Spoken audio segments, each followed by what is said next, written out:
Oh, gather around, my children. Gather around my tiny little cock and get as close as you can. Feel free to rest your arm on the tip of my little knob if you so desire.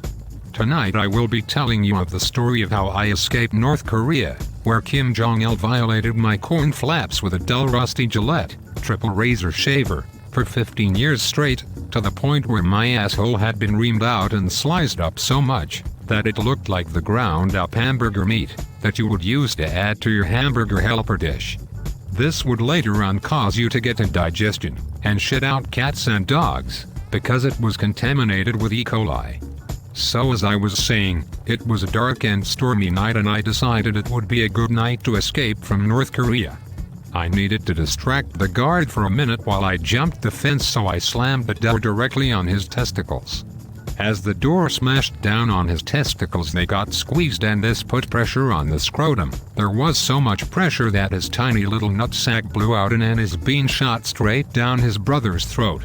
First he chewed on it a little bit and said, "Millimeters, did you make Mexican bean tacos again?" Then as he was saying this he got sucked into a fucking black hole. But it was not actually a black hole, it was simply a fat chick who indulged in one too many fucking Timbits from Tim Hortons. And now her asshole was acting like a fucking vacuum sucker of immense proportions, sucking in all matter and light that got close and bending time and space as we know it. As I saw this I thought I could either jump in this chick's asshole and travel to another dimension, or I could stay in North Korea and have 25 gallons of bean or butter pumped into my ass on a nightly basis. Now you may think it sounds like a good opportunity to have unlimited access to bean or butter. But the reality is, if you drink too much bean or butter you turn into a fucking skinny faggot, and then you will end up going to the gym and forcing your opinions on people on how to fucking lift real weight, because you went to a free 2-hour seminar 3 years ago on how to work out.